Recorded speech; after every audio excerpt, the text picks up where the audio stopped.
Bonjour à toutes et à tous et bienvenue dans le Club Pantio. Ravi de vous retrouver pour un nouveau numéro hors série, pas de OGC Nice pour cause de trêve nationale, internationale même. Mais on se retrouve pour un numéro spécial dédié aux conclusions hâtives de la saison 2024-2025. Il y a eu 3 matchs et on a dressé un certain nombre de prédictions sur cette saison 2024-2025 coachée par Monsieur Frank Hayes. Vous avez été nombreux aussi à voter pour ces conclusions hâtives sur le questionnaire qu'on vous a fait circuler sur les réseaux sociaux. Merci pour votre participation. Je pense que vous allez voir un certain nombre de sujets qui vont être traités aujourd'hui. Certains sont arrivés vraiment en tête, vous allez voir, c'est assez intéressant. Le cadre est posé, je précise aussi, petit disclaimer, ce n'est pas, on va dire, un souhait, on ne souhaite pas certaines choses, mais on suppose, voilà, pour débattre entre nous sur les sujets qui vont vous être présentés. Je salue Anto qui est parmi nous. Salut Anto, comment ça va? Bah salut, écoute, après un été très chargé, un peu plus de temps, donc retour dans l'émission, ça fait très plaisir. Et puis ça va être très intéressant. À la fin de la saison, on pourra se mettre des grandes baffes dans la tête sur des conneries qu'on aura dit en début de saison, donc ça va être très très cool. Voilà, l'objectif est là aussi, hein, c'est pour se mouiller et il est là parmi nous aussi, le Grégoire Margoton national avec son casque. C'est Matt, comment tu vas? Ah, ça va très bien, Pancho. Très content de faire cette émission, ce format. On va faire parler l'expertise avec un H majuscule. Ceux qui savent, savent. Dédicace à Trash Talk dont est inspiré le format. Et on va se mouiller un peu. Voilà, c'est bien beau de faire des débriefs et de parler a posteriori des matchs, mais là, on va faire parler l'expertise avec un H majuscule. Et on va voir si on a le nez creux. On pourra même débriefer ça en fin de saison. En tout cas, c'est très volontiers. Je prends l'invitation d'Anto. Alors, Anto, il me semble que c'est toi qui va démarrer ce format avec la première conclusion hâtive qui avait été sélectionnée dans le questionnaire et qui arrivait en tête, hein, pour le coup.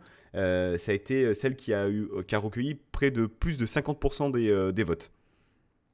Mais alors, ma première conclusion native, c'est que depuis Ineos, c'est notre meilleur mercato, donc bravo à Florent Maurice. Je pense qu'on s'apercevra à la fin de la saison que ce mercato était vraiment très très très bon. Je sais pas ce que vous en pensez vous les gars, mais ça va être intéressant de pouvoir débattre là-dessus. Matt, tu Moi, veux... je suis totalement d'accord. C'est un des rares mercatos où on n'arrive pas à la fin du mercato en se disant: «Ah putain, c'est con, le sujet prioritaire du latéral droit, on l'a pas réglé» ou ce genre de choses. Donc c'est assez rassurant. C'est un mercato où on a su vendre, chose que Dolberg, il y en a eu des mecs, hein, qu'on aurait pu vendre, sur lesquels on aurait pu faire une plus-value à un certain moment qu'on n'a pas su vendre. Là, je trouve que ouais, Thuram, Todibo, c'était plutôt le bon moment et j'ai l'impression que l'effectif colle bien avec le coach, avec ce qu'il aime. Alors on a peut-être fait des choix, qui allaient à l'encontre des choix du cœur. Petite dédicace à Neil Maupay. Mais je pense que le coach sera content de l'effectif qu'il a. On demandait depuis un certain temps une osmose parfaite entre la direction sportive et l'entraîneur. Je pense qu'on a eu un aperçu sur cet été. Petit bémol quand même sur la lenteur et la longueur de ce mercato-là. Peut-être qu'en fin de saison, on se mordra les doigts d'avoir perdu des points à domicile contre Toulouse ou à Auxerre. Mais je rejoins cette conclusion hâtive d'Anto dans le fait que effectivement, on sent qu'il y a aussi un projet global sur plusieurs saisons, chose qui nous a manqué sur les dernières années, à savoir un peu de continuité. Voilà, il y a eu des arrivées, il y a eu des ventes, il y a également eu des joueurs prolongés, des jeunes joueurs du club. Donc il y a cette volonté, je pense, de construire un groupe pour être performant le plus possible. Voilà. Moi, je préciserai quand même que voilà, toutes les recrues ont été faites pour combler, on va dire, un manque, hein, une vente. Mais vraiment, le step, pour moi, qui a été franchi sur ce mercato-là, c'est la venue de Jonathan Klaus. Parce que on fait venir vraiment une référence à ce poste-là. Qui plus est, un joueur qui connaît le coach et qui connaît les dispositifs et le type de jeu. Où là, vraiment, ça ne venait pas combler une vente, mais vraiment un vide laissé par un certain Youssef Attal. Ouais, je suis assez d'accord avec ça. Globalement, moi, si je devais lui mettre une note, je pense qu'à l'instant T, je lui mettrais 8 sur 10. C'est qu'à la fin de la saison où on se rendra compte vraiment de la note qu'on pourra lui donner. Mais en tout cas, tu vas chercher entre des joueurs qu'on connaît très bien et qui sont cotés parce que Ndombele, même si le Ndombele ces dernières saisons c'était un peu plus compliqué, c'est un joueur qui a été extrêmement fort et qui n'est pas très vieux. Donc c'est un joueur qui est coté, qui a une référence. Jonathan Klaus, c'est pareil. Et à côté de ça, tu as des bonnes idées en allant chercher des joueurs dans d'autres championnats, même dans d'autres continents, qui sont des références à leur poste dans leur continent. Alors est-ce que ça marchera chez nous? On le verra. Moi, je pense que oui. J'ai beaucoup d'espoir en eux.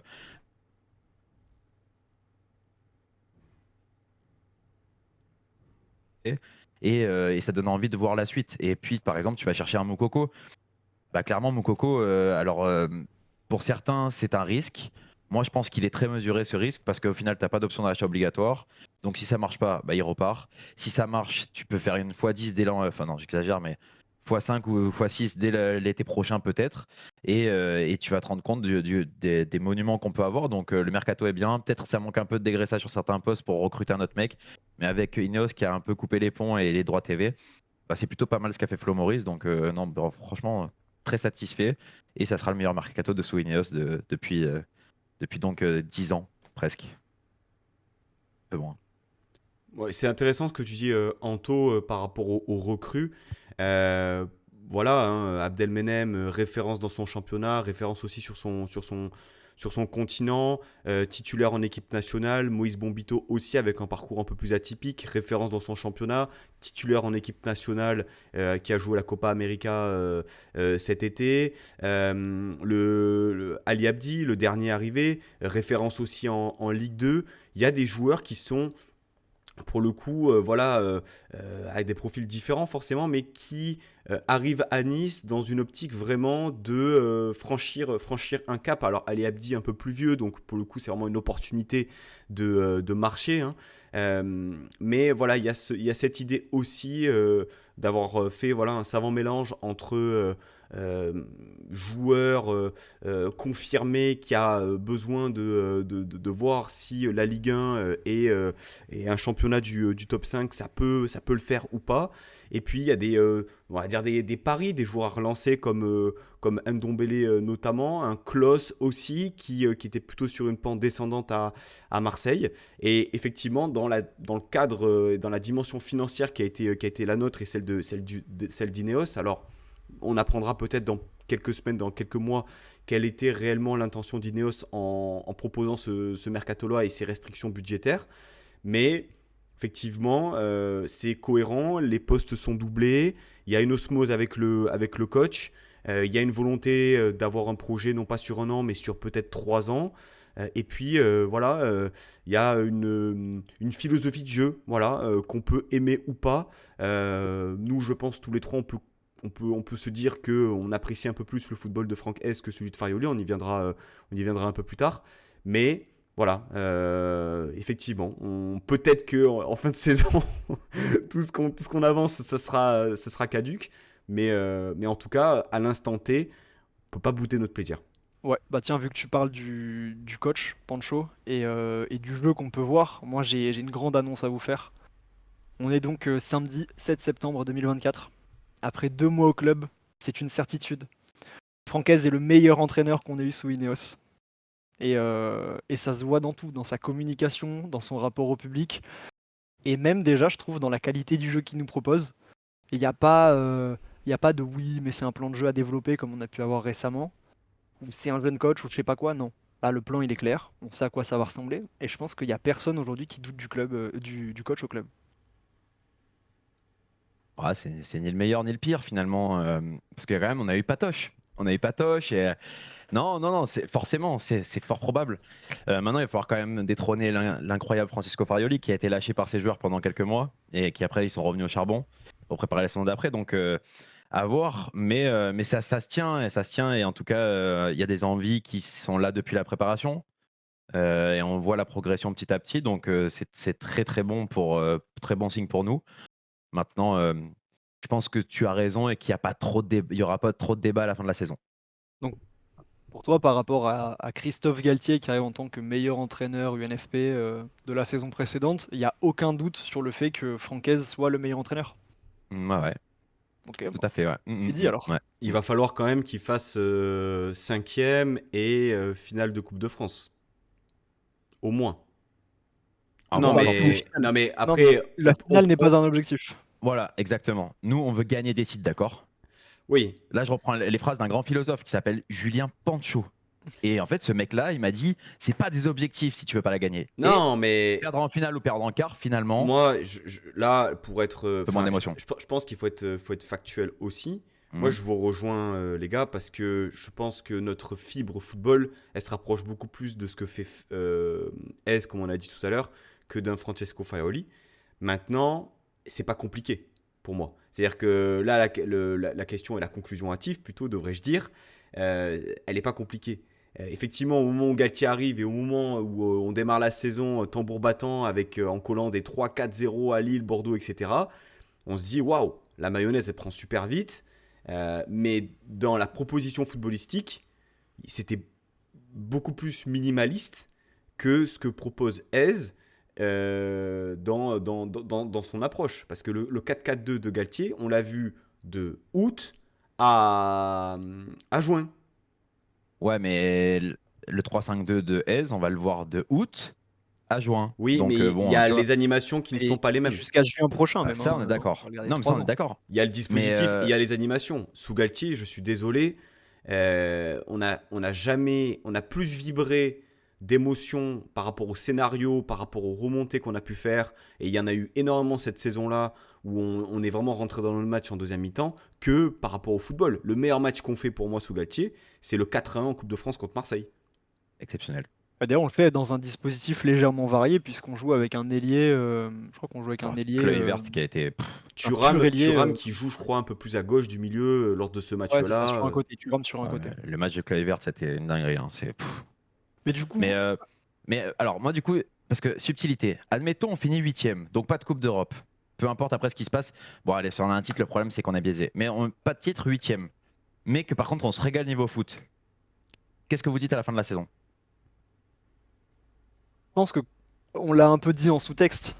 Il y a un truc que les gens aiment dans le foot, c'est l'attaque. Ils veulent voir des buts, ils veulent voir des belles actions. On veut du spectacle. Et on a eu des jeux très statiques, très fermés, très stéréotypés sous Galtier et sous Farioli. Et entre guillemets, allez, huitième, je pense, c'est vraiment la dernière limite parce que tu restes première partie de tableau.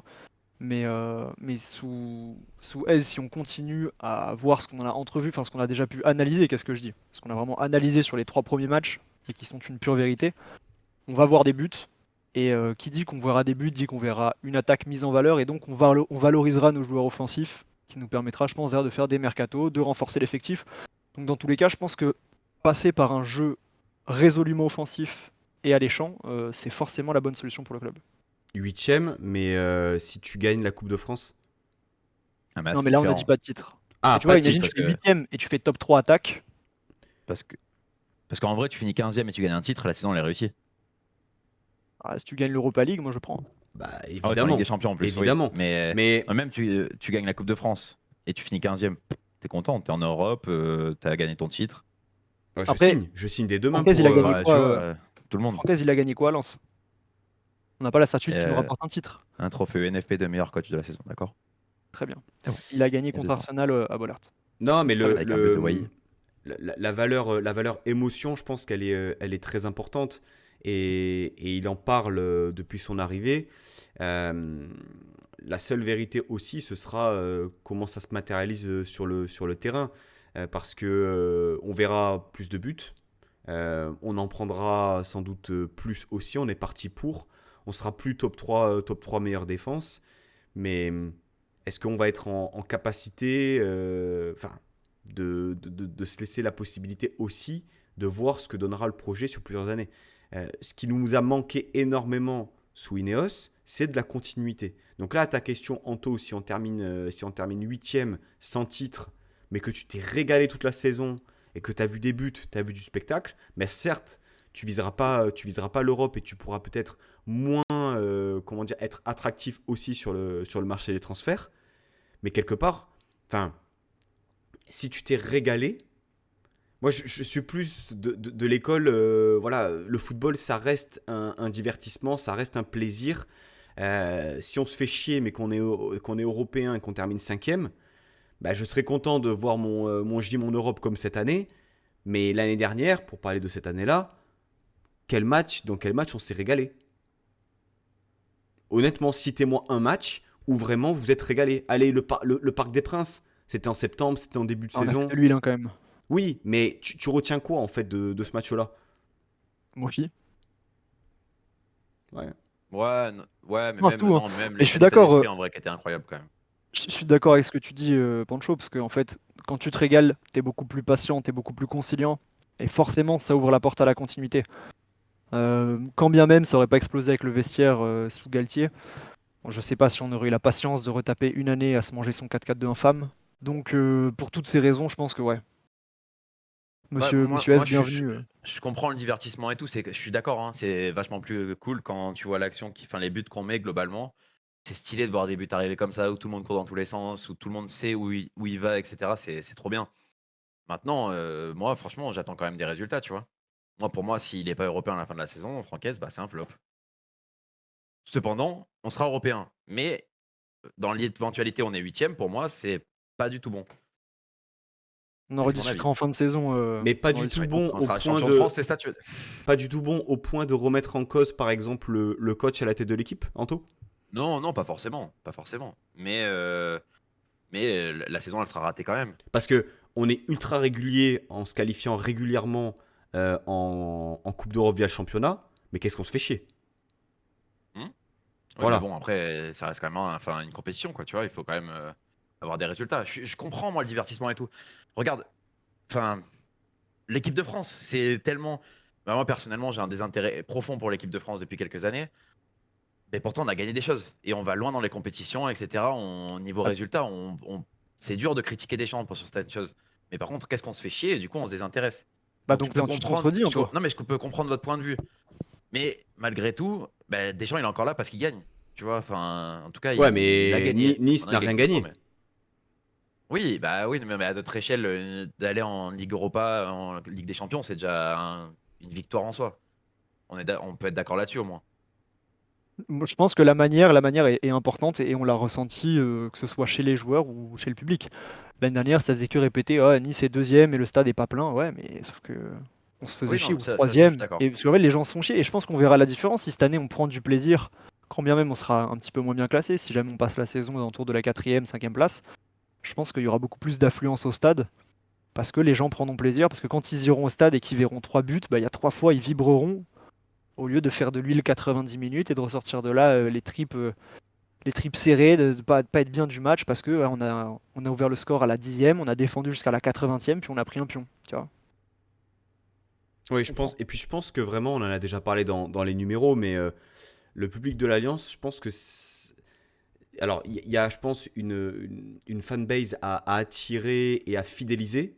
Là-dessus, on est d'accord, mais je pense on a un public aussi exigeant. C'est-à-dire qu'on ne se satisfait pas uniquement du résultat. Et ça, je trouve que c'est vraiment une force. C'est-à-dire que, ok, d'accord, on va peut-être gagner, mais moi, je veux vibrer, je veux me divertir, je veux prendre du plaisir à voir mon équipe. Et seul le résultat ne pourra pas me conforter dans cette idée-là.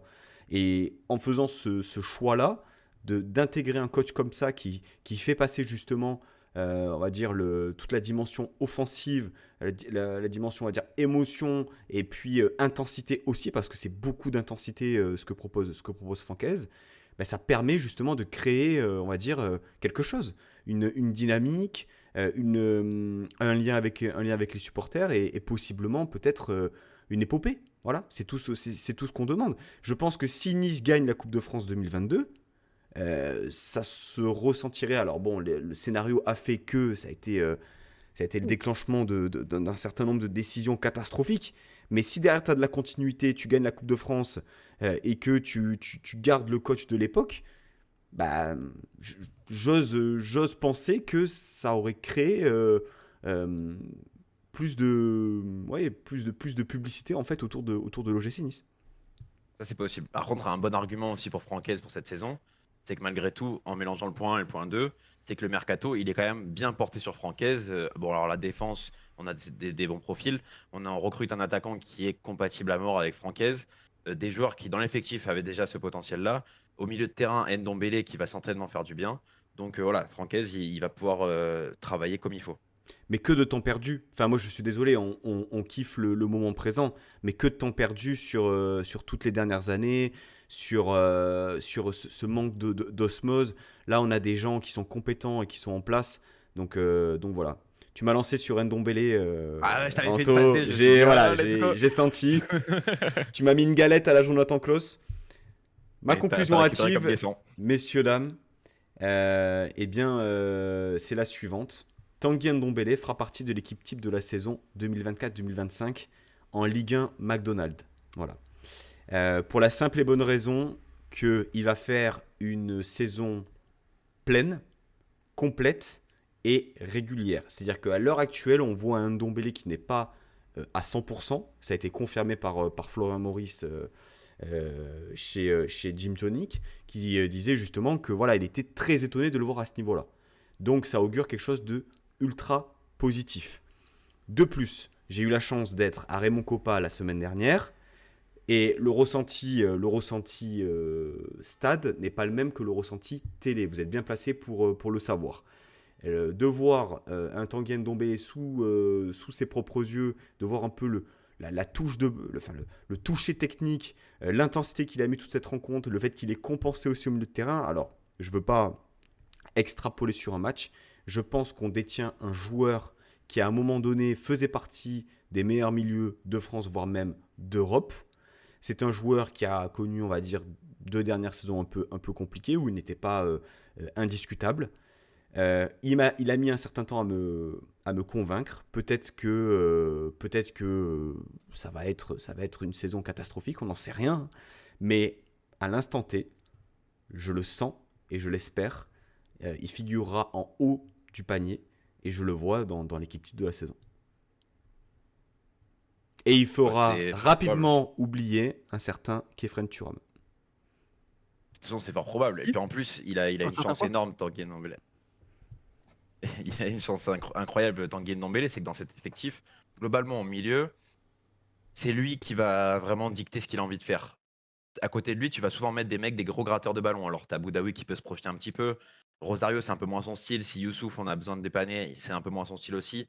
Sanson, on verra de retour de blessure le rôle qu'il aura. Mais en tout cas, il aura toujours ce rôle-là de remonter le ballon, d'être vraiment très en vue. Et on l'a vu sur les 3 premiers matchs, il le fait de plus en plus avec la condition physique qui revient. Moi, pareil, quand j'étais à l'Alliance, d'ailleurs, je m'en souviens parce que quand je suis ressorti, je vous ai parlé d'Ndombele, vous m'avez dit, ouais, mais il y a des trucs quand même. Et même pour moi, de mon point de vue, c'était extraordinaire d'avoir un joueur comme ça. Et c'est vraiment un super, super joueur à l'époque de Tottenham. C'est un des meilleurs milieux d'Europe. C'est un mec que tout le monde regarde, qui sort des clips sur Twitter. C'est bête, mais c'est quand même important. Ça montre le niveau. Et ce mec-là, il va nous faire vraiment beaucoup de bien. Et il est revenu en pleine forme physique, en tout cas fit, etc. Donc ce mec-là, il a envie. Il a baissé son salaire par 3, il a refusé des gros clubs.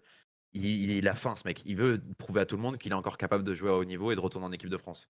Bah, vas-y, montre-nous et fais-nous kiffer. Et oui, certainement. Et même moi, j'irais au-delà de ça.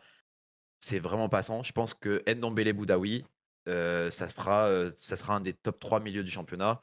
Et peut-être même pas troisième, sans doute second, mais du championnat. Et ils vont impressionner tout le monde parce que c'est très très fort et très complémentaire. Voilà. Je suis un peu d'accord avec vous quand même, hein, les gars. Parce que tout semble aller dans son sens. C'est un joueur qui fait kiffer. On a vu la passe décisive qu'il a sortie le week-end dernier. Ça joue dans la tête des votants. Quand le mec il te fait kiffer, quand le mec on peut le clipper, quand voilà, tu le vois dans les. Ça n'existe plus, mais le top 10. Voilà, quand c'est des actions top 10. Si vous regardiez du foot dans les années 2000, vous savez ce que c'est le top 10. Hein, grosse pensée à Marama Vairua d'ailleurs, un abonné du top 10. Mais et au-delà de ça, je pense qu'il y a aussi le storytelling. On sous-estime trop l'influence du nom dans dans les dominations UNFP. On a eu Walter Benitez, on a eu Marcin Bulka. On sait à quel point c'est dur pour des joueurs qui sont vraiment les meilleurs à leur poste, quand ils sont un peu moins exposés, d'être d'être élus dans l'équipe de la saison. Tanguy Ndombele, il y a pas de problème. Tout le monde connaît son nom, tout le monde connaît le joueur et entre guillemets, tout le monde n'attend que ça. Et le gars, en plein mois d'août, il s'entraîne avec le cache-nez sur la tête. Donc je pense qu'il y a aucun doute sur sa détermination. Alors, peut-être que ça surchauffe un peu là-dedans et que il a plus l'occasion de réfléchir, qu'il est en tout droit, mais moi ça me va très bien. Voilà, que le type il sprint jusqu'à la fin de la saison et on verra jusqu'où il va, mais de grandes chances qu'il soit dans les meilleurs milieux de la saison. Je me souviens d'ailleurs avoir annoncé un certain animateur d'une émission sur le GC Nice qu'à son poste, c'était un des tout meilleurs après de longues plaintes suite à son recrutement. Donc je suis ravi de voir qu'aujourd'hui, après 3 matchs, il conclut déjà qu'il sera dans l'équipe de la saison. C'est que les vestes sont bien réversibles. C'est pas beau de faire ça. Mais après, Non, mais c'est pas beau de le retourner jeu. sa veste non plus. C'est le jeu. Ouais, ça joue. C'est le jeu de se mouiller aussi. Ouais. Euh, mais, euh, mais voilà, je pense que voilà, on a fait une belle opération aussi en récupérant ce joueur on va dire en perte de vitesse. Il y a un objectif aussi, je pense, personnel pour lui, qui est d'atteindre d'une manière ou d'une autre les Bleus, hein, parce qu'il n'y a pas si longtemps que ça, il était sélectionné en équipe de France. Il a un profil aussi intéressant, différent de ce qu'on peut voir à l'heure actuelle au milieu de terrain, hein, si on peut considérer qu'il y a un milieu de terrain en équipe de France. Donc, euh, ouais, hâte de voir la suite. Vu qu'on est des chats noirs, il va peut-être se blesser, il fera pas Marseille. Non, parce que on s'est emballé sur Boudaoui, il s'est blessé 5 semaines. Si on commence à s'emballer sur Ndombele, il y a voilà, une épée de Damoclès qui va lui tomber dessus. Mais bon, pourquoi pas sur Ndombele. En tout cas, sachez que c'était un sujet qui était réclamé également. Un autre sujet réclamé. D'ailleurs, en parlant de blessés, en parlant d'épée de Damoclès et tout ça, on va rebondir sur mon petit. Mon petit Sofianou. Alors moi, pour moi, alors je vais contre-courant parce que dans le doc, c'était pas comme ça que c'était noté. Mais moi, ma conclusion hâtive, c'est que Sofiane Diop finira la saison en trombe et sera un des éléments les plus forts de la saison niçoise. Tu as même dit Alors une je chose, sais Anto, qui qu'il mettrait serait sur le titulaire banc, et mais qui mettrait sur le banc Boga. Là, je dévoile un peu les discussions, et que c'est Boga, pas exactement ce que j'ai dit. Il sera vendu. En fait, moi, je pense que en réalité, Diop, il va revenir tranquillement. Alors, il faut pas oublier, on va commencer par le commencement. Il vient de se faire opérer. Enfin. Enfin, on l'a vu avec, par exemple, Youssef Attal, qui a traîné des blessures et des blessures avant de se faire opérer. Et finalement, bah, il a enchaîné jusqu'à ce qu'il se passe ce qui s'est passé. Mais en tout cas, il a enchaîné les matchs, il était très performant, etc. Et moi, pour moi, Diop, ça va faire exactement la même chose. Ce mec s'est fait opérer, il revient tranquillement, il a la rage, parce que je pense que malgré tout ce qu'on peut dire, nous, en tant que supporters, je pense que ça doit être très dur de ne pas pouvoir jouer au football et d'être tout le temps blessé. Donc, je le vois très bien revenir. C'est un système qui lui va tellement bien et il a tellement de mecs pour combiner autour de lui maintenant avec les blessures de certains, notamment deux qui sont devant. Je pense que ça va beaucoup l'aider et je pense que sur cette première moitié de saison, il va y avoir un roulement au niveau des offensifs. On sera obligé en jouant tous les 3 jours. Donc ça va donner du temps de jeu à Diop. Il va nous montrer ce qu'il peut faire. Boga va certainement impressionner parce qu'il est capable de le faire comme il l'a fait contre Angers. Il sera vendu en janvier et ensuite ça sera Diop le maître d'orchestre à côté bien sûr du meilleur attaquant qu'on ait, c'est Mohamed Ali Chaud qui est juste ici, regardez comme il est beau. Mais en tout cas, Sofiane Diop va faire une grande saison, mais je pense que pas tout le monde est d'accord avec moi. T'as une contre-conclusion, Pancho? bah, moi je te suis pas, hein. Je te suis pas là-dessus, hein.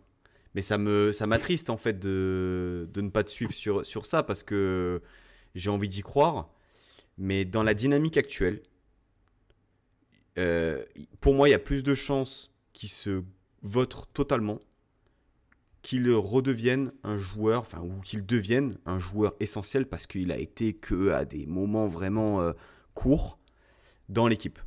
Je m'explique. Il n'a pas fait la préparation, forcément. Il était blessé. Les joueurs, certains, commencent à absorber un peu toutes les consignes de Hayes. Et je pense aussi, bon, Boga est un joueur différent. Si on arrive à le garder toute une saison et qu'il ne se blesse pas, ce sera un atout majeur, qu'il soit titulaire ou entrant, comme on a vu à Angers.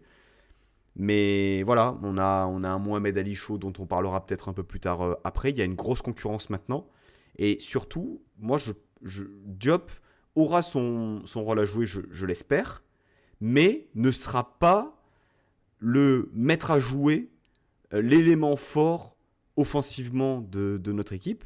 Et ne pas sous-évaluer aussi un jeune qu'on a et qui a été titulaire à Angers, en qui j'ai beaucoup d'espoir, c'est Badreddine Bouanani. Au bout d'un moment, Diop, c'est un gros investissement. De mémoire, c'est quoi? C'est 25 millions d'euros. C'est l'un des plus gros salaires du club, avec Gaëtan Laborde. Euh, on veut des résultats. on veut un joueur qui soit un joueur de foot. On veut un joueur qui enchaîne. Je veux dire, là, sur les 2 années qu'il a fait chez nous, c'est trop peu. C'est trop peu. Voilà. Et tout le monde voit son retour comme quelque chose d'exceptionnel. Et ben moi, je le sens pas. Voilà. Je le sens pas.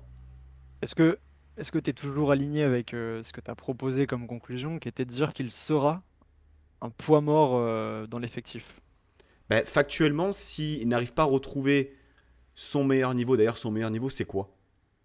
Son meilleur niveau, c'est quoi exactement? Parce que moi, pour Bah, moi, le niveau de match poste, c'est référence de titulaire. Sofiane Diop, et j'en parle souvent, Lance. Lance, derrière Mofi, dans l'axe. Époque Digard. Justement. Ben oui, Bah, mais justement. d'accord, Bah, ok. c'est sa Ben saison, du coup. on verra. On verra. On va enfin le retrouver au cœur du jeu. Alors, pas trop derrière, il va pas devoir faire les tâches du milieu parce que, enfin, il doit défendre, mais on s'entend, ce sera pas un 8 quoi. Mais en tout cas, il va se retrouver soit 10 derrière 2 attaquants, soit 10 un peu excentré, mais quoi qu'il arrive, il ne collera plus la ligne. Parce qu'on en a marre de Diop qui colle la ligne, comme certains autres joueurs, hein, mais en tout cas, là, il va avoir son piston qui va lui débouler sur la gauche, et lui, il pourra faire un peu plus ce qu'il veut. Donc justement, on va le retrouver enfin au vrai poste de Sofiane Diop, parce qu'il n'en a pas d'autre. C'est pas vrai, il lui manque trop de choses sur ce d'autres poste, et enfin, il va être un peu un 10, un peu moderne, mais un 10 quand même. Matt. Matt. C'est si bien demandé, les gars. On l'a tellement attendu, le jugement. Euh, Honnêtement, je suis partagé, mais je pense que ma vérité se trouve un peu entre les deux vôtres. Parce que je vais être cynique sur la situation de ce poste-là, là, cette espèce de poste d'offensive gauche. C'est qu'en fait, on a deux joueurs qui se blessent. Boga, il a l'habitude de rater des matchs. Diop, il a l'habitude de rater des matchs. Après, je pense quand même qu'on va retrouver un Sofiane Diop qui va enfin montrer l'étendue de son talent à Nice. Pour la simple et bonne raison que je pense que le système de Francaise lui correspond mieux que ce qu'on a eu jusque-là. Et que c'est toujours plus simple de rejoindre une équipe qui tourne bien. On l'a vu, dès que l'équipe tournait bien sous Digard, on a vu un peu la meilleure version de Sofiane Diop. Alors ça a duré 3 matchs avant qu'il se pète. Mais on sentait on sentait un gars épanoui, un gars qui avait exprimé son football, un gars libéré. Et quand je vois le match qu'a fait Badreddine Bouanani à Angers, je me dis que dans le même registre, un Sofiane Diop, j'aime beaucoup Badreddine Bouanani, mais ça reste un joueur moins accompli que Sofiane Diop. Et je pense que C'est un joueur qui est plus si, jeune. C'est un joueur qui est plus jeune et qui pour moi, est en progression. Bon, on va pas revenir sur son match d'Angers, on en a déjà parlé dans le dernier numéro, mais pour moi, il est ultra encourageant son match parce qu'il prend des risques et parce ouais, que un joueur qui prend des risques est un joueur en confiance. Pour moi, le gros travail qu'il lui reste à faire, c'est vraiment se faire mal, aller un peu plus voilà, au charbon et voilà et être plus concerné par la dimension défensive, chose qu'il a fait parce qu'il prend un jaune justement là-dessus à Angers. Mais moi, tout dit. tout ce que j'espère, Mais ouais, t'as tout dit, Pancho, parce que regarde, quelqu'un qui est, tu dis qu'il Badreddine, il manque un petit peu de cette envie de se faire mal.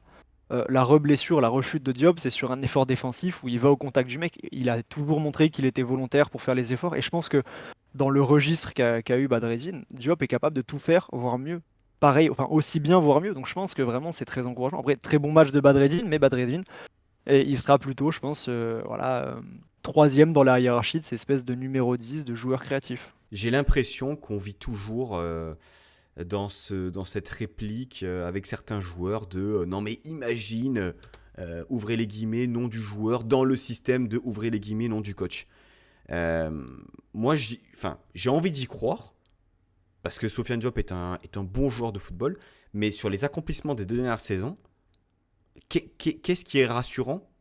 J'ai peur en fait qu'on parle de Sofiane Diop sous Digard comme on parle de ACM sous Urca. Et je suis pas en train de comparer les deux joueurs. Je suis en train de parler des accomplissements des deux joueurs sous notre maillot. Voilà. Alors, mouille-toi la nuque parce que tu parles de ce fameux imagine. Là, il ne s'agit pas d'imaginer. Dans un mois, tu vas voir Sofiane Diop sur Francaise. D'accord, Donc, il n'y a ok. pas Eh ben, d'imagination. on en reparlera début En octobre. fin de Ah, mais saison, en fin de même, saison, on fera un débrief et de toute façon, ça va être l'homme du match tellement de fois, Sofiane Diop, qu'on aura l'occasion d'en Bah, parler. alors du Mais je coup pense là, quand même que du coup Matt, tu te trahis un peu par rapport à toi ton ressenti sur la conclusion hâtive, là j'ai l'impression. non, pour moi, ça va être l'homme du match de certains matchs, Mais tu vois, il va nous rater 2 semaines parce qu'il va faire contusion aux ischios ou je sais pas quoi, Ah, mais ça encore. classique, et il fera pas une saison pleine. Mais il aura ses coups d'éclat, il nous régalera comme il nous a régalé contre Rennes T'annonces l'année même avant dernière. son retour dans le groupe, voire même dans le 11, qui va se répéter, que voilà, j'ai au bout d'un moment, c'est Bien bon quoi. sûr, bah, je suis lucide. Contrairement à vous Mais- deux qui êtes des rêveurs ou des pessimistes, moi je suis Non, au juste non, milieu. mais même au-delà de ça, alors certes, il y aura ce problème de blessure. Bon, honnêtement, oui, on est sous écart, même moi, j'en suis conscient. Mais par contre, il y a un truc qu'on peut pas enlever à Sofiane Diop, c'est que ce mec, déjà, il a envie de gagner. Parce qu'il y a très peu de matchs où on est sorti en se disant, putain, mais il a rien branlé. Pardon de parler comme ça, mais tu vois ce que je veux dire? Ce qui peut arriver à certains. Ce qui peut arriver à Guessant, à Laborde, à Mofi. Tu vois, où des fois, il y a vraiment ce laxisme et lui ne l'a pas. Comme par exemple Shaw qui, même quand ça réussit Mais pas, parce qu'il y a de etc., mais qui l'attente. continue à se battre. Anto, il y a de Au-delà de ça, l'attente. Il y Non, a de non, mais ça, je l'attente. suis au-delà de d'accord. Non, ça, mais ça c'est autre chose. Mais en tout cas, sur l'état d'esprit, etc., c'est que des joueurs qui vont te faire du bien. Et c'est pour ça que même Sofiane Diop, ça ne peut que marcher. Enfin, en tout cas, s'il se blesse pas, je pense qu'il sera utile pour tout coach parce que rien que dans l'état d'esprit, dans ce qu'il va montrer aux autres sur le terrain, sur un terrain, c'est tellement bien comparé à d'autres, tu vois, qui sont un peu plus laxistes. Tu vois, Melvin Barr piston, c'est pas le grand rêve, soyons honnêtes. Mais par contre, ces matchs, ils sont bons parce que dans l'état d'esprit, c'est un battant qui fait tout ce qu'il peut et qu'il a adapté un petit peu le rôle de piston parce qu'il va moins centrer, il va plus se mettre au cœur du jeu. Mais je pense que Sofiane Diop, c'est pareil. C'est des joueurs d'état d'esprit dont tu as vraiment besoin dans ton équipe et qui servent d'exemple. Et Melvin Barr, c'est un exemple. Si on le grande chose. prolonge aujourd'hui et que tout le monde est content de la prolongation, je suis désolé, mais c'est pas pour le niveau de piston parce que c'est pas un excellent piston, Melvin Barr. Mais par contre, dans l'état d'esprit, dans ce qu'il montre et dans ce qu'il va t'apporter pour un coach, une stabilité, Sotoka par exemple, si tu peux me donner à Lens. Sotoka, c'est un joueur Bourigeaud, très pareil. moyen. Non, mais Bourigeaud, je pense que c'est un bon joueur. Mais Sotoka, pour moi, c'est un joueur très moyen. C'est un joueur de maintien de Ligue 1, Ligue 2. Mais par contre, sous Francaise, il a montré tellement d'abnégation, il a tellement montré de cœur, etc. et de montrer aux autres ce que c'était le football, que il a eu sa place. Maintenant, lui, il se blessait pas. Sofiane Diop se blesse. Mais s'il se blesse plus, Sofiane Diop, déjà rien que par ça, il va gagner une place dans la rotation. Et ensuite, il va montrer qu'il est déterminant. Et Pancho, Je- je peux te mettre dans deux spots. Un joueur qui se tue sur le terrain et qui a du football. Est-ce que c'est pas tous les éléments réunis pour devenir le chouchou du public? Si tu veux où je veux en venir. Oui, très bien. Juste avant qu'on lance le prochain sujet, on termine la parenthèse Diop. Parce on a tendance à oublier quelque chose. Mercato 2022. Laborde, Diop, Viti, BK et j'en passe. Aujourd'hui Yann Moody. encore, Yann Moody. Yann Moudi, d'accord, mais aujourd'hui encore, on est là en train de se dire, mais putain, mais Laborde 300K, Diop 250K, il faut pas qu'on oublie aussi que on a à un moment donné surpayé des joueurs et que peut-être, les attentes étaient un peu trop élevées par rapport au rendu de terrain. Peut-être que Sofiane Diop, ses meilleures années, c'était à Monaco. Voilà. Et que il va falloir se contenter de ça. Et que peut-être que ça restera un joueur de Ligue 1 moyen qui fera 25-30 matchs. Voilà. Peut-être. Mais faut pas, je pense, surévaluer ou enjoliver une situation d'un joueur qui, pour l'instant, sous notre maillot, n'a pas montré grand-chose. Factuellement, il n'a pas montré grand-chose. Trop peu. Mais par contre, il y a un joueur qui n'est pas arrivé dans l'anonymat, loin de là, que ce soit en France ou ailleurs.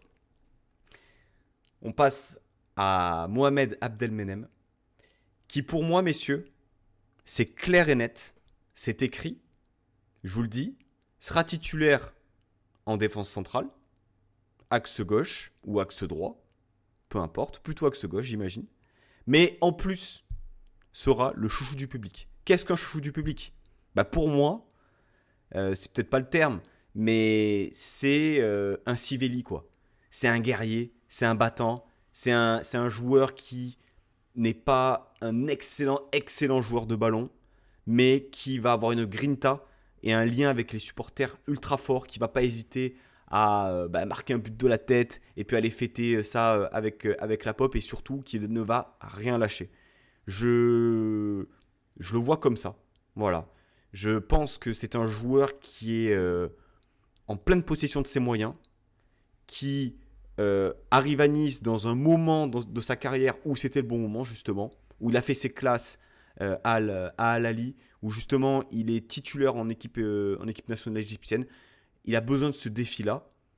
Et, et voilà. Voilà, je le vois haut cette saison, j'y crois, et je pense que on va adorer le joueur, mais aussi l'homme qui, voilà, la personnalité qui diffusera sur la pelouse. Je pense qu'on peut être globalement d'accord avec toi. Alors, bien sûr, on aura besoin d'en voir plus parce que l'échantillon est très, très, très, très faible. Et Mais en tout alors, tu cas, parles de cet oui, pardon. échantillon-là. Je Hmm. parle de cet échantillon-là. Pour moi, l'échantillon est beaucoup plus qualitatif que celui de Moïse Bombito. Parce qu'il arrive dans un contexte où Nice est à 1 de moins. À Angers, il y a 2-1. Et alors, ça reste Angers, tout est relatif. Mais c'est clairement un match piège. Il n'est pas censé rentrer à ce moment-là. Pour moi, il a été très correct et serein, en fait. Non, mais ça, je suis d'accord, hein. Moi, même un truc que j'adore, c'est que ce mec-là a du vice. Enfin, un joueur de la l'OGC Nice qui a du vice parce que quand il va prendre son contact près de la touche, il en rajoute, mais en réalité, il en rajoute pas trop.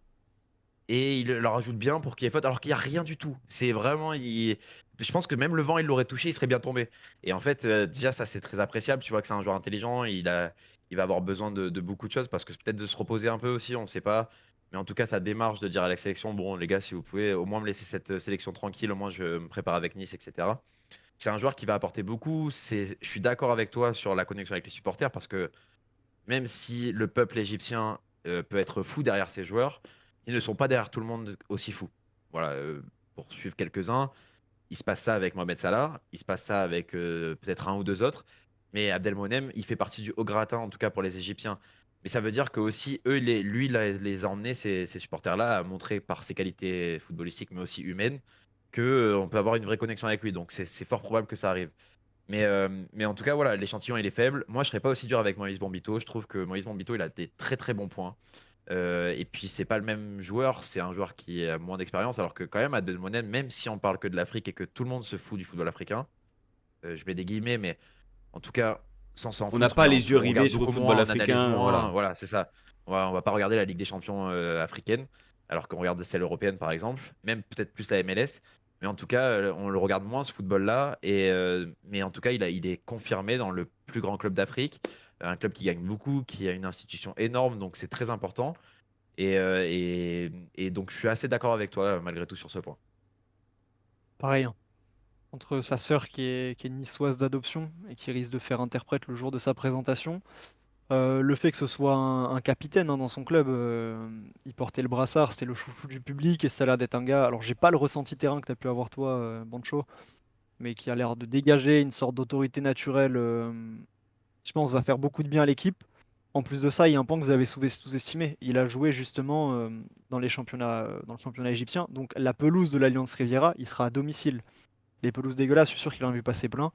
Ça va être le plus adapté de l'effectif. Quand il va falloir aller mettre un tampon sur un champ de patates. Lui, il va pas, tu vois, il va pas être timoré comme certains joueurs qui ont connu que l'Europe. Tu vois, il va être comme à domicile, il va pas hésiter à aller au charbon.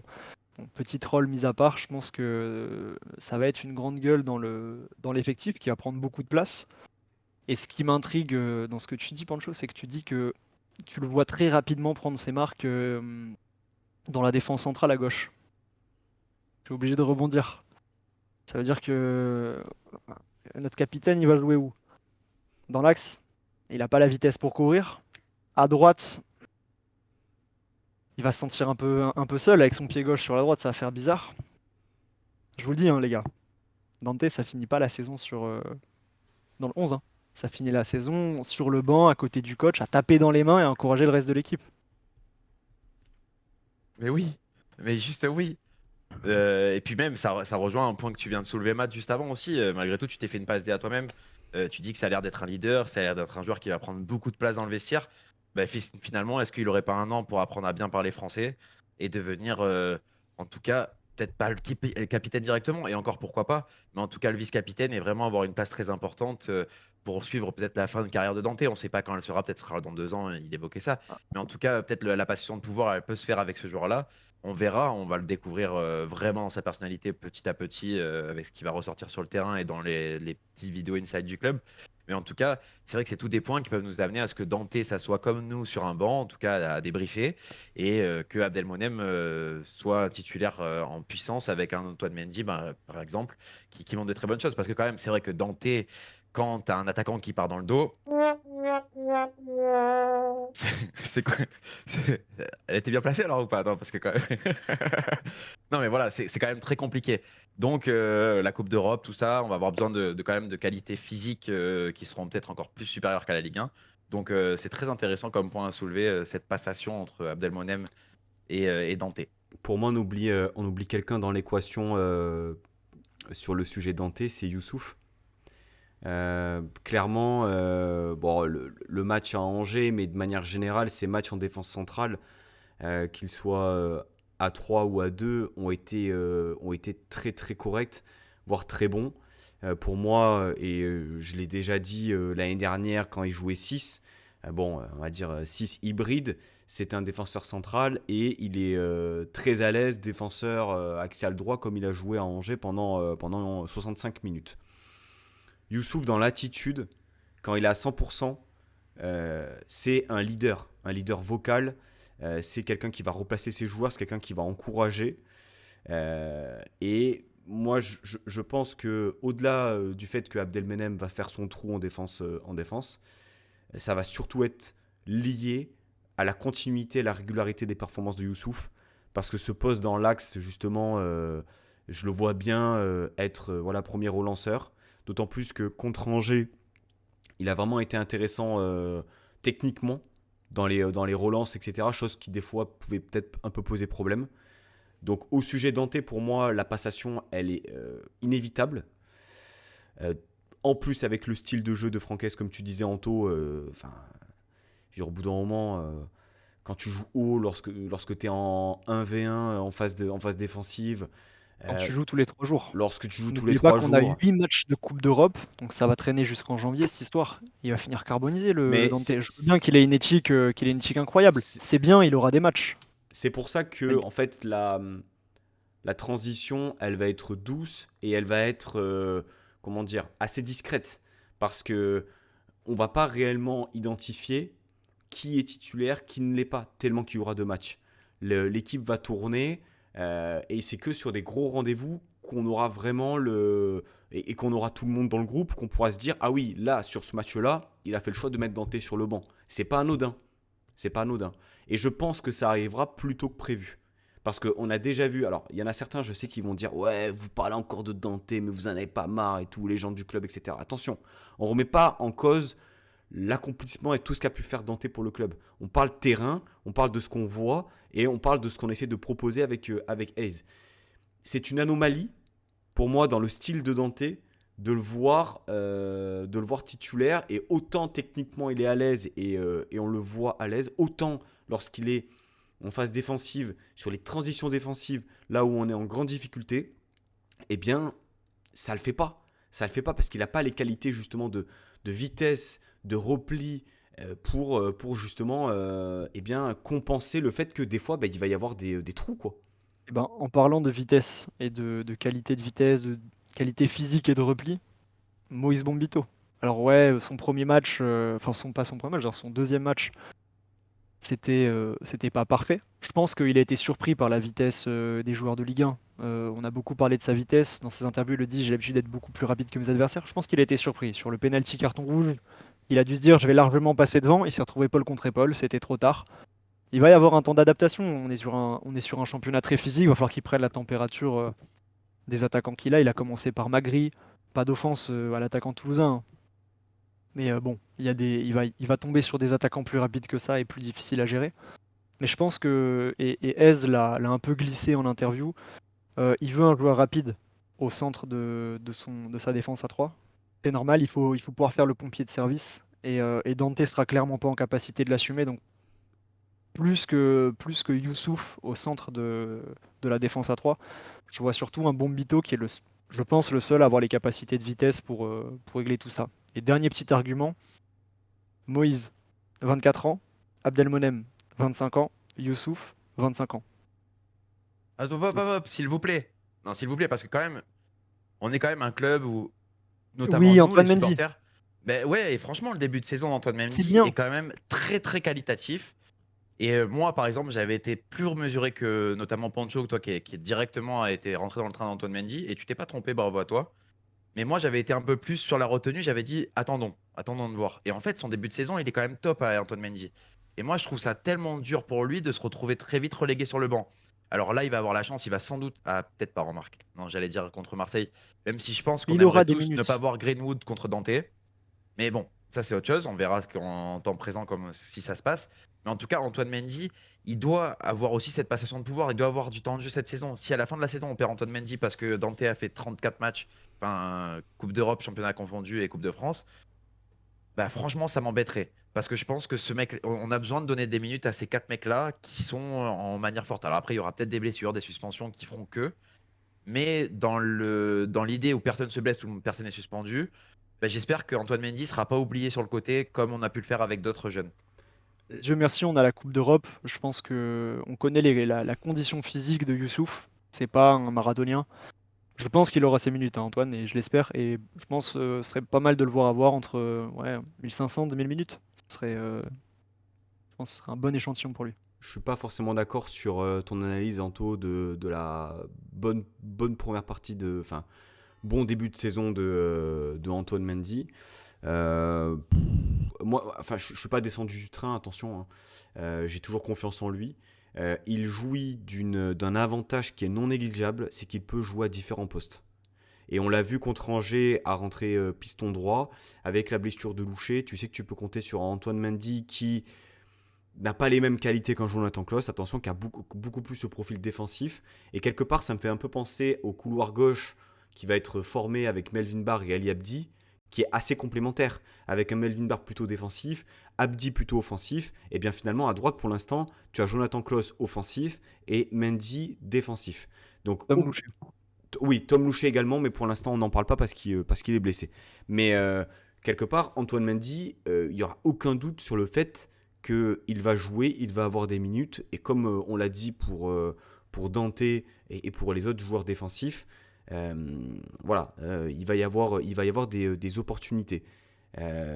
Mais moi j'aimerais quand même vous poser une question. Avec le groupe actuel à votre disposition sans blessure, c'est quelle charnière pour vous et dans quel ordre vous mettez voilà, les trois derrière?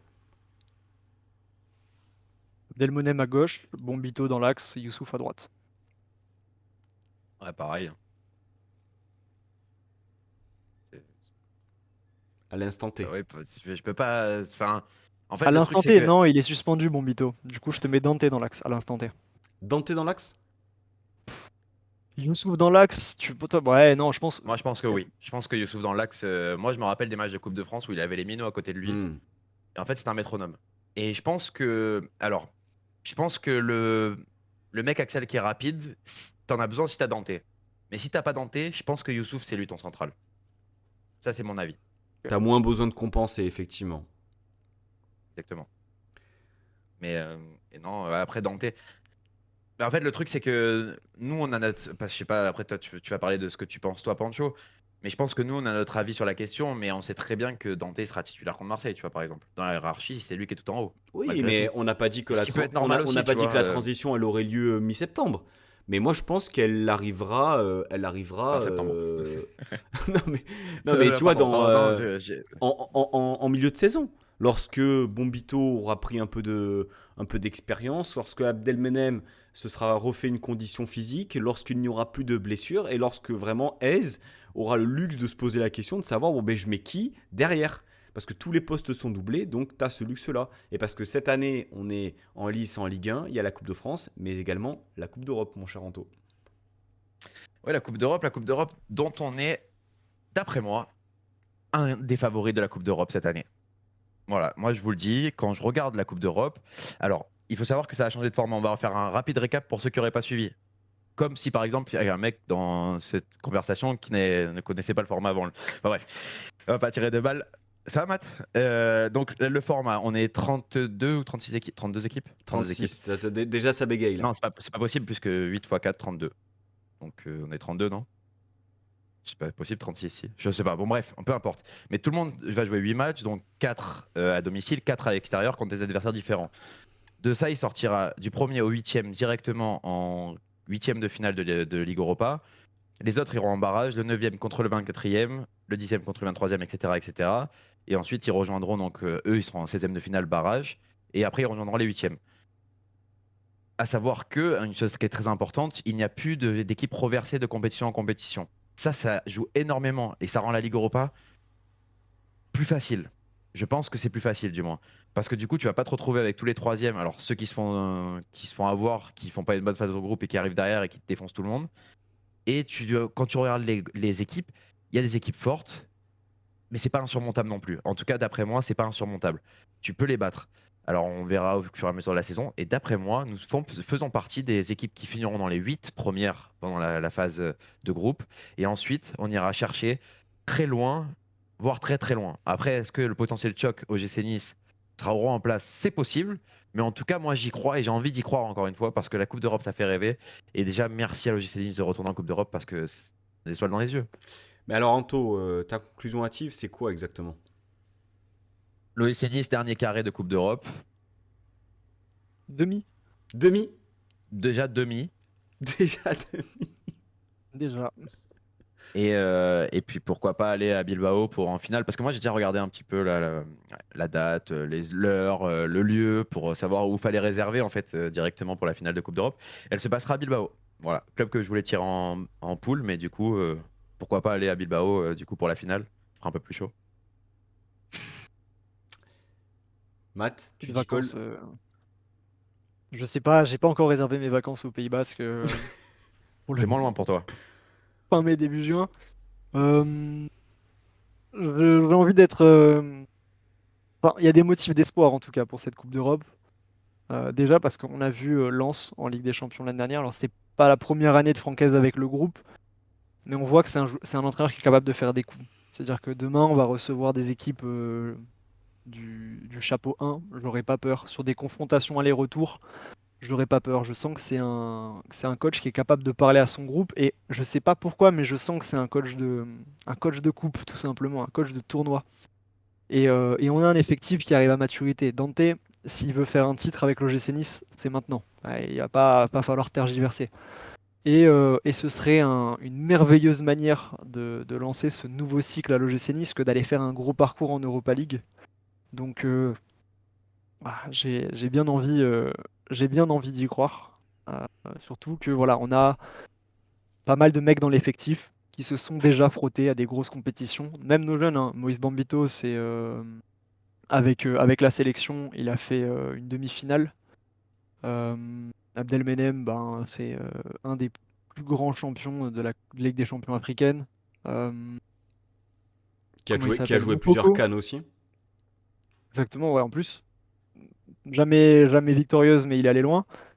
Moukoko, les équipes européennes qu'on va croiser, ça va pas lui faire peur plus que ça. Donc non, je suis plutôt confiant dans cette Europa League et on aura peut-être la chance de récupérer pas mal de blessés pour les matchs à élimination directe. Donc allez, je pense qu'Anto s'enflamme un peu, mais il y a moyen qu'on vive de très belles émotions.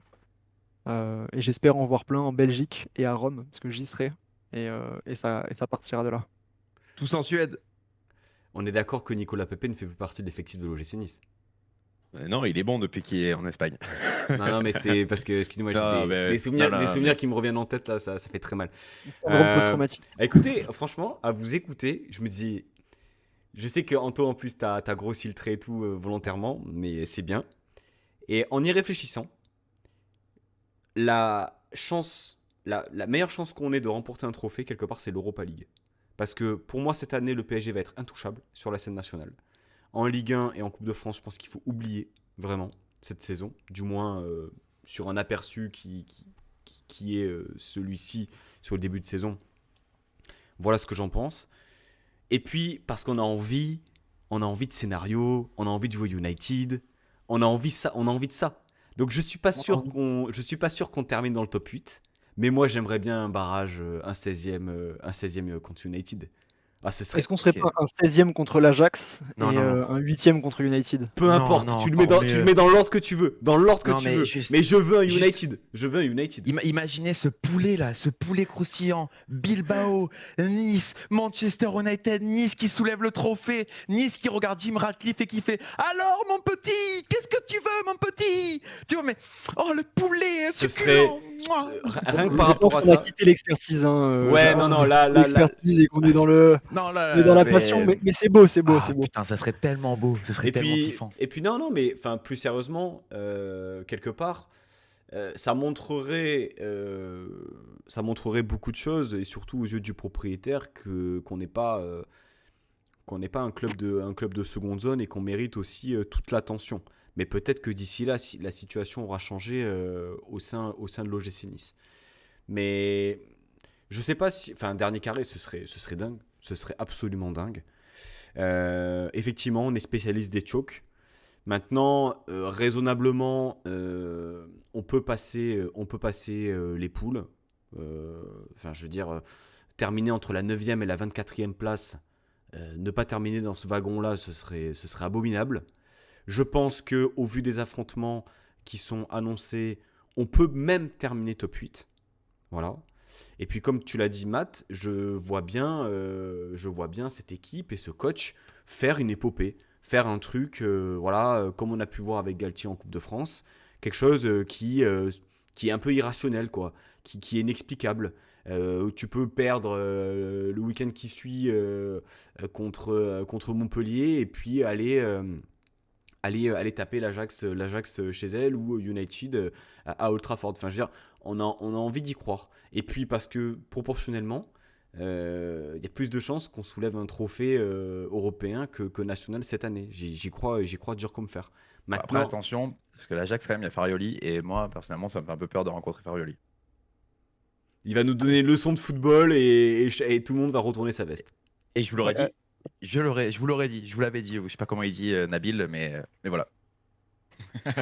ouais, en Non, plus mais Farioli, plus sérieusement, il a toujours mis Francaise dans sa poche arrière, donc non, mais après même, oui, il a voilà, ça. on a beaucoup d'arguments et puis je trouve que le public niçois qui des fois on est un petit, c'est un peu dur le public niçois, que ce soit au stade. Alors je parle pas forcément que des ultras, mais globalement l'engouement général. Mais par contre le public niçois qui se dépasse en Coupe d'Europe, ça avait été extraordinaire.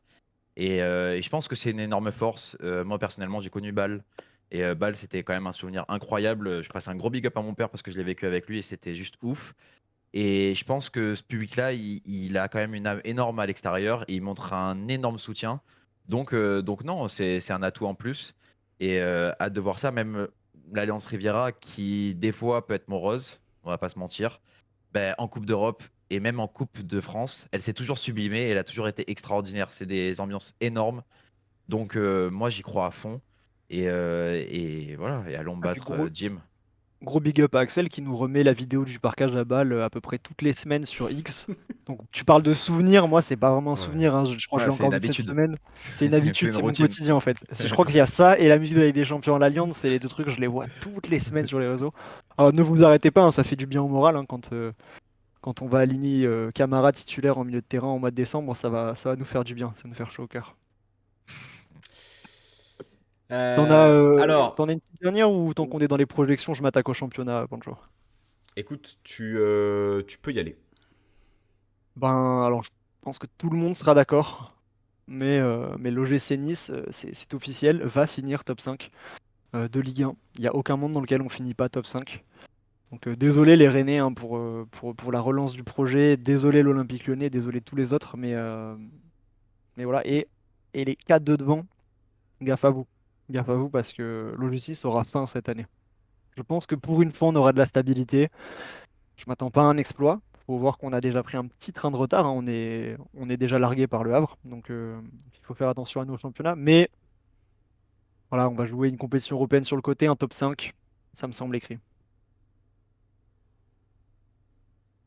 Ok, ok. Non, c'est possible, c'est possible. De toute façon, en plus, parce que quand même, on a un mec là qui est juste au-dessus de moi, qui cette année va taper 15 buts, 15 passes décisives, toutes compétitions confondues, bien sûr, parce que c'est quand même important les autres compétitions. Mais Mohamed Ali Chaud, on en a pas trop parlé. Je trouve qu'il passe un peu sous les radars et des fois ça m'énerve un peu parce que ce mec-là, Ce mec-là, attention, ce mec-là, il faut le mettre du respect sur son nom. Parce que lui, on a parlé d'état d'esprit pour Sofianou. Diop, je te salue encore une fois, je te fais un petit big up parce que quand même t'en as besoin. Mais Sofianou, il a l'état d'esprit, mais lui aussi, là, lui, il défend comme un bœuf. Lui, contre Angers, il a pas été bon. Il a pas réussi un dribble. Mais par contre, dans l'état d'esprit, il va récupérer les ballons, il se bat, il retourne jusqu'à sa ligne pour pouvoir récupérer les ballons. Et puis quand il est dans les bons soirs, bah alors là, c'est magique. Il passe tout le monde, il est rapide, il est solide au contact. Parce que pour ceux qui ont pu le voir œuvrer dans un stade, c'est quand même impressionnant physiquement Mohamed Ali Chaud parce qu'il paraît pas. Déjà, quand il marche, on a l'impression qu'il va à 2 à l'heure et qu'il est antipathique. Mais dès qu'il est au contact, eh ben, il tombe jamais. Et puis, on a vu que dans la progression face au but, c'est commence à être pas mal. Il a mis un but et un but hors jeu, enfin, qui a été annulé. Bon, bref. Mais en tout cas, ça commence à être pas mal. Il commence à trouver des partenaires autour de lui grâce à la blessure de Mofi Laborde, notamment, qui savent jouer au foot, qui peuvent vraiment remettre, faire des 1-2, etc. Ça peut être vraiment quelque chose. Donc, du coup, ce mec-là, il va finir à minimum 15 buts, 15 passes décisives. Momo, on t'aime. Je sais pas si ça s'est déjà fait, ça, dans l'histoire récente de l'OGC Nice. Déjà 15 buts, 15 passes D à l'échelle européenne, il n'y a que des Messi, des CR7, enfin, De Bruyne. ouais, De Bruyne, des joueurs comme ça. Moi, écoute, j'apprécie. J'avais annoncé double-double, mais 10-10. Mais si c'est 15-15, ça me va aussi, hein. Dans le C'est sens où 15-15. effectivement, il faut quand même le saluer, grosse prépa de sa part. Peut-être le joueur le plus impactant en prépa. Et puis un des meilleurs joueurs offensifs sur ce début de saison. Et on se le disait aussi avant de lancer le numéro, un joueur qui, depuis son arrivée, quelque part, a mis quelques semaines avant de devenir titulaire, mais euh, correspond aussi, son intégration dans le 11 correspond aussi eh bien, à la fin de saison absolument incroyable de l'OGC Nice qui permet eh bien, au club de se qualifier en Europe dès lors qu'il est titulaire à Lens et qui... non, c'est pas lui qui met doublé, c'est là où il met son premier but. Mofi met doublé, c'est ça? À Lens. Oui, il met deux doublés. Ouais, attention, il met deux doublés Ouais. contre Lens, à l'aller et au retour. Il est justement titulaire, chaud, et il sort pas de ce 11-là.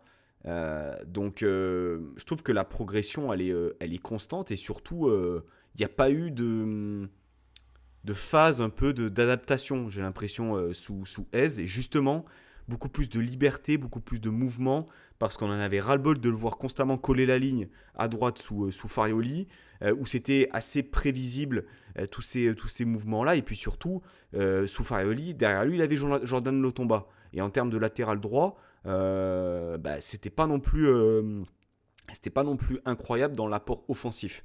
Là, clairement, je pense qu'en termes de système, c'est quelque chose qui va beaucoup plus, qui lui convient beaucoup plus parce que il est libre et il peut faire beaucoup de choses. Maintenant, Et qu'on retrouve 15-15, 15-15, gourmand. c'est gourmand. Franchement, si c'est 10-10, déjà, je pense que c'est incroyable. Et ça peut même lui valoir peut-être une nomination meilleur espoir de Ligue 1. Mais alors 15-15, Je suis serein. c'est haut. Franchement, j'ai l'impression d'être dans un jacuzzi avec les petites bulles et tout qui remontent, tu vois. Je suis serein. Je le sais. Momo Show est un joueur extraordinaire. Sur beaucoup de points. Alors, Et il va le montrer question, cette saison. Anto, question. Ouais. Tu mets où Jérémy Boga en termes statistiques? Jérémy Boga en termes statistiques. Alors, Jérémy Boga, donc vu qu'il est vendu cet hiver parce que Sofiane Diop revient comme une bête, je vais te le donner à. Non, on va partir sur le fait qu'il fasse la saison complète. 9 buts, 7 passes D. Ouais, donc pas loin aussi d'un J'irais. double-double. Non, mais c'est pas mal déjà, c'est pas mal. Mais de toute façon, on va marquer des buts cette année. Et puis, bon, et on va aussi avoir un mec devant qui, bon, peut-être on en reparlera, mais Moukoko, il va aussi t'apporter quelque chose. Et t'as du danger de partout. Et le problème de Jérémy Boga, pourquoi moi j'aime moins Jérémy Boga que Mohamed Alicho, par exemple, je sais qu'il fait rêver tout le monde. C'est extraordinaire ce qu'il a fait, notamment contre Angers. Mais Jérémy Boga, c'est quand même pas tous les matchs où il est là. Il y a beaucoup de matchs où il a des absences énormes et on a pu en parler beaucoup. Alors, il va être repositionné, peut-être que ça va être sa saison et qu'il va être incroyable tous les matchs. Je le souhaite de tout mon cœur. Mais en tout cas, j'ai un peu des doutes parce que c'est un truc récurrent dans sa carrière. Donc c'est pour ça que je le mets en dessous de Mohamed Ali Chaud. Pour moi, Mohamed Ali Chaud, c'est vraiment ton gros leader d'attaque et ça depuis la saison dernière, en fait la fin de saison dernière où le passage de relais avec Francaise, bah, tu te dis bah, en fait tu repars avec une attaque. Alors normalement, on n'aurait pas dû avoir mon coco, on aurait dû avoir mon fil à bord, mais peu importe, pour moi le vrai leader c'est lui. Matt. On aura un jeu vertical, on va finir top 3 attaque, donc 15-15 gourmand, 10-12, allez, pourquoi pas. Moi, j'ai du mal à te rejoindre quand même sur Boga, mais on avait déjà eu ce débat plusieurs fois. Pour moi, Boga, pour le coup, va peut-être avoir un apport moins important statistiquement parlant, mais dans le jeu, enfin, je veux dire, pour moi, c'est vraiment un joueur qui est différent dans le type, tu vois. Et un Euh, joueur de différence également. ouais, un joueur de différence. Ce qu'il fait sur le troisième but à Angers, qui peut le faire dans l'effectif? Mais sauf que ça ressemble Mohamed à un Ali joueur Chaud. d'avant-dernière passe, tu vois, Boga. Ça peut totalement être ce joueur d'avant-dernière passe. Je sais pas. Mais moi, je pense que Mohamed Ali Chaud, il peut le faire.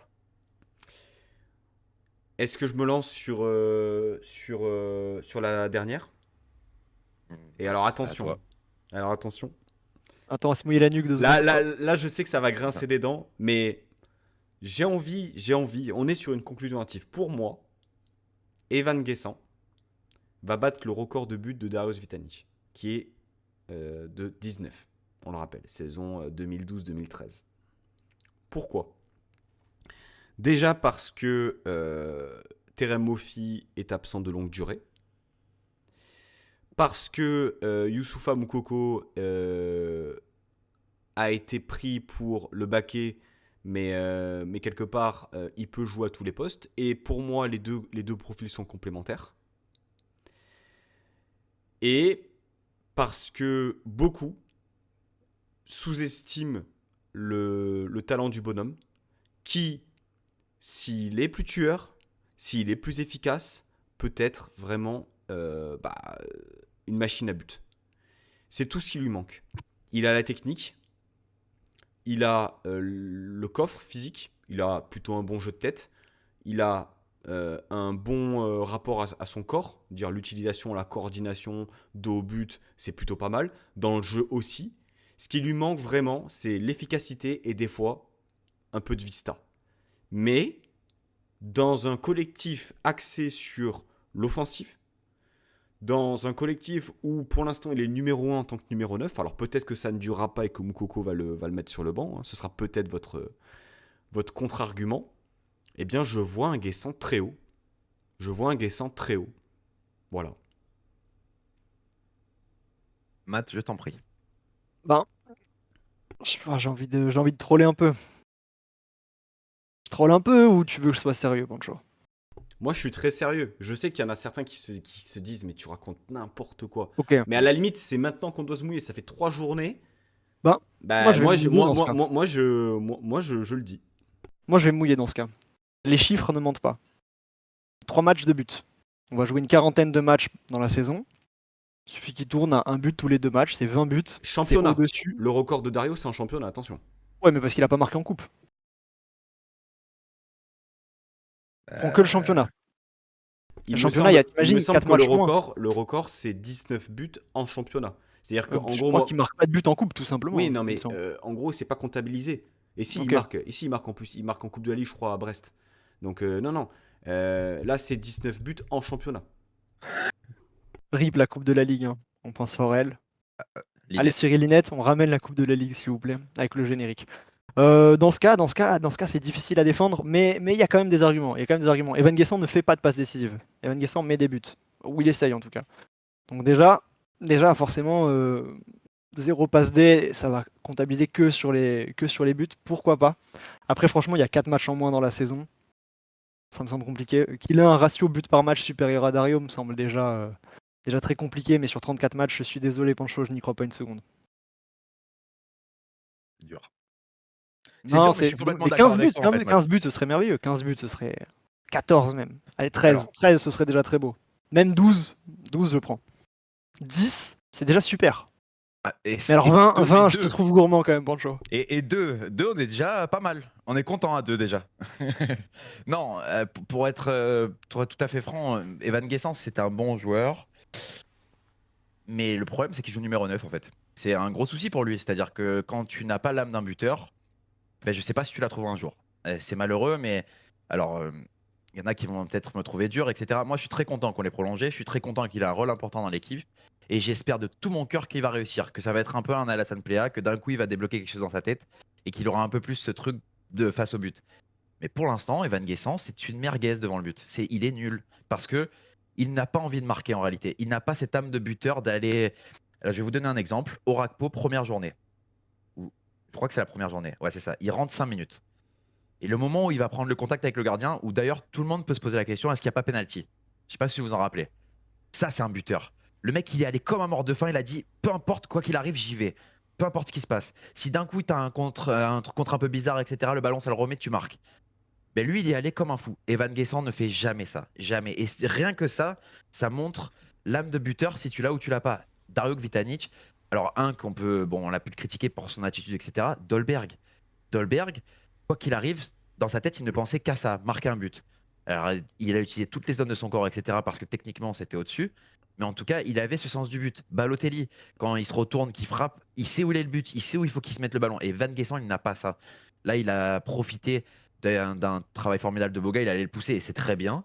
Sur la deuxième, il a un peu de réussite, tant mieux. Et espérons que ça lui donne la Mais confiance. quel type de Et but mettait Dario, les gars? J'ai l'impression ah bah, qu'on refait l'histoire. Dario, il avait une palette en vrai. Non, mais il avait Pourtant, une palette. franchement, je suis pas le plus grand défenseur Il, a- de Dario, il mais avait une palette. Il était ultra efficace et c'était une touche, deux touches. Devant le but, il pouvait faire beaucoup de choses. Bon, c'était généralement assez fin. Mais en fait, ce qui lui manque, et tu le dis très bien, Antoine, finalement, l'analyse elle est assez complémentaire. C'est-à-dire que pour moi, il fait beaucoup de choses. Il fait beaucoup de choses. Parfois trop. Si bien que des fois, il ne sait pas. Enfin, il ne lâche donner pas son au ballon. bon moment la passe ou le tir. Il tire Mais pas assez vite. ce qu'il fait en deuxième mi-temps, alors il suit bien l'action de Boga qui fait tout, etc. Mais ce qu'il fait sur le deuxième but, je l'ai jamais vu faire ça. Non mais Je l'ai là où je jamais vu faire ça. rejoins, Genre vraiment être en situation où t'es seul, faire le bon choix au bon moment et surtout être absorbé par le but. Si Guessant arrive à faire ça et arrive à trouver ce déblocage là, parce que derrière, t'auras des mecs, Boga, Shaw, Buonani, Diop, t'auras des centres de tous les côtés. Je veux dire, il n'aura pas besoin de faire autant ce qu'il fait. Il est autosuffisant. C'est une qualité qui est indéniable pour un numéro 9, mais c'est intéressant sur, on va dire, des transitions rapides où on va aller le chercher, etc. etc. Garder le ballon pour gagner du temps sur une situation aussi. Mais s'il arrive à épurer son jeu et à être moins participatif, je pense que ça peut être très fort. C'est-à-dire qu'il serait uniquement focalisé sur le dernier geste, la dernière passe, le petit geste, le tir, quoi, tout simplement. Alors, ça serait peut-être un peu dénaturer son profil, mais très franchement, je trouve que justement, c'est un sujet qui est clivant, mais s'il a eu des sollicitations, si Bologne le voulait, si Lille le voulait, peut-être que ça n'existe pas et que c'était uniquement pour faire peser la balance dans le sens de sa prolongation. On ne sait pas, on n'y est pas. Mais pour moi, c'est pas pour rien, en fait. C'est pas pour rien. alors, je Peu- comprends, mais vas-y, Plutôt, je vas-y, peux. Matt. Ouais. Vas-y, vas-y. Tu parles de sa frappe de loin, pour moi, c'est pas sur ça que je veux juger Guessant. Moi, je préfère largement juger Guessant sur les deux actions similaires qu'il a en première mi-temps, où il passe le défenseur, il est devant, et il se fait reprendre parce qu'il met 1000 ans à tirer. Parce que c'est ça les qualités de Guessant, c'est de passer devant, avec ses grandes jambes, avec sa vitesse, avec sa percussion, se retrouver seul face au gardien, et à chaque fois, on a l'impression qu'il veut faire le tir parfait, le geste impeccable, le geste que tu répètes à l'entraînement. Et pour moi, là où je veux le voir, c'est être un peu plus comme Dario, qui faisait pas toujours le plus beau des gestes, mais il faisait toujours le geste le plus efficace. Des fois, tirer en déséquilibre avec la jambe loin devant le ballon et tomber en tirant, parce que tu vas prendre de vitesse le gardien, bah, des fois, c'est le bon geste. Et c'est ce genre de choses sur lesquelles je veux voir Guessant, beaucoup plus que sa frappe de loin du mauvais pied, qui est pour moi un peu plus, je vais pas dire une anomalie, mais une expression du talent du garçon, parce qu'il a du talent ce garçon, mais qui n'est pas forcément le registre principal dans lequel on doit le chercher, parce que c'est une action où il dépasse en profondeur son vis-à-vis et où il se retrouve seul face au gardien avec le défenseur qui le souffle dans la nuque, il peut le faire 5-6 fois par match. S'il se met à en concrétiser une sur 3, une sur 2, là, on va avoir un attaquant qui est létal. Et le problème, c'est qu'aujourd'hui, on ne peut pas le faire parce que systématiquement, il tarde trop à tirer et se fait tout le temps reprendre. Ouais, et puis moi j'ai aussi un argument, ce qui est malheureux pour Evan Guessant, c'est qu'il y a l'arrivée de Moustapha Moukoko. Je pense que Moukoko, alors je pense que c'est une énorme opportunité de marché. Il y a Marseille qui n'a pas voulu le tuer. Alors apparemment les termes n'étaient pas les mêmes. Nous on prend pas trop de risques dessus et au final tu récupères un crack. Alors est-ce qu'il réussira à son potentiel, je sais pas. Mais en tout cas ce mec-là, bah, il a beaucoup de capacités, notamment le fait que bah, il va combiner beaucoup mieux qu'Evan Guessant parce que Evan Guessant il s'oublie un peu, des fois il va être un peu le héros. Et c'est malheureux, mais Moukoko a plus ce sens-là. Il a une palette qui est beaucoup plus large. Il a une palette beaucoup plus rapide aussi qu'Evan Guessant. Et dans le dos des défenses et dans le système de Francaise, on sait que c'est un argument positif. Et je pense que Moukoko, très rapidement, il peut prendre vraiment les devants sur Guessant et le mettre sur le banc. Alors peut-être pas tout le temps parce qu'il y a beaucoup de matchs, mais en tout cas la plupart du temps. Le poids de la concurrence, en tout cas. Le poids de la concurrence, À justement, voir pour... l'effet que ça aura sur lui, hein. À tout moment, Moi, ça je le pense galvanise, que... hein, Ah ben, d'avoir complètement. Rakpo et Complètement. Moukoko qui pousse derrière. On verra, wait and see. Mais en tout Euh, cas, moi, je compte beaucoup sur Guessin. C'est un joueur que j'adore. J'ai pas été que tendre avec lui, mais j'adore le joueur et le fait que ce soit un jeune du club, et il est pas pour rien. Et même au-delà de ça, on lui souhaite une grande saison. Bon, C'est vrai. je sais pas exactement combien de conclusions hâtives nous avons traitées entre tous les sujets évoqués. Je pense qu'on est peut-être même sur une petite dizaine. On s'est mouillé, certains sujets plus que d'autres, certaines personnes présentes ici plus que d'autres. Non, non, globalement, on s'est quand même assez mouillé. Déjà, merci à vous, les gars, de m'avoir accompagné pour ce format-là qui était un format différent. Peut-être même qu'on reviendra sur ces conclusions hâtives en fin de saison pour faire le bilan. Mais en tout cas, c'était très intéressant et c'était cool de pouvoir faire ça avec vous. Et ça vient compenser un peu le manque d'OGC Nice sur cette période-là. Donc écoutez, on se retrouvera sans doute pour une preview, nous, pour Marseille. Le débrief de Marseille aussi la semaine prochaine. Et puis les gars, prenez soin de vous. On se voit très vite. Et puis à très vite. La Baeta. Merci À très Pancho. bientôt. Une baïta. Bisous. 4-2 à Marseille, les gars.